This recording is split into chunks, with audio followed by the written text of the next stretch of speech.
আসসালামু আলাইকুম সবাইকে। আজকে প্রথমবারের মতো আমি ওভেনে কাচ্চি বিরিয়ানি করেছি। মাশাআল্লাহ অনেক ভালো হয়েছে। আমি খুব ভয়ে ছিলাম যে এটা কেমন হবে ঠিক বুঝতে পারছিলাম না, কারণ প্রথমবার বানাচ্ছি। বাট আলহামদুলিল্লাহ অনেক ভালো হয়েছে। দিদিই খাও। একের খাবার একদম একের। বাই দ্য ওয়ে গ্রান্ড অনেক ভালো হয়েছে। মাংস কিরকম হয়েছে? পারফেক্ট। আমার কাছে মনে হচ্ছে হাড়টাও মেবি নরম, গরম তো টাচ করতে পারতেছি না।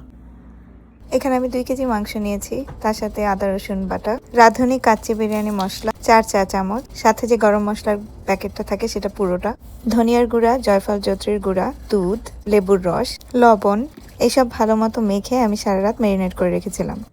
সকালে আমি পোলাওটা রান্না করে নিয়েছি, সাথে দিয়ে দিলাম লবণ, ঘি এবং এখানে গরম মশলা আছে, তা আমি ডেসক্রিপশন বক্সে দিয়ে দিব। সারা রাত যে মাংসটা ম্যারিনেট করেছিলাম সেটা আমি ফয়েল ট্রেতে নিয়ে নিলাম। এখানে একটা পেস্ট দিয়েছি এবং পেস্ট কি দিয়ে বানিয়েছি তা লেখা আছে, সাথে ঘি স্প্রেড করে দিলাম। আলু ভাজার আগে লবণ, মরিচ, ব্লেন্ড করা মশলার কিছুটা অংশ সব মাখিয়ে ভেজে নিয়েছি।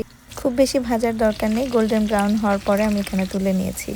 ওভেনে মাংস দেওয়ার আগে লেয়ার করে সবকিছু বসিয়ে নিচ্ছি। প্রথমে দিয়ে দিলাম মাংসের উপরে পেঁয়াজ বেরেস্তা, তারপরে ভাজা আলু এবং 80% ডাল করা পোলাও। আবারও এখানে আমি ঘি ছড়িয়ে দিলাম, তারপরে দুধ এবং ফুড কালার মিশিয়ে দিলাম, তারপর পেঁয়াজ বেরেস্তা দিয়েছি। সবশেষে ফয়েল পেপার দিয়ে ভালো করে সিল করে ওভেনে 390 ডিগ্রি ফারেনহাইটে 2 ঘন্টার জন্য দমে দিয়েছি।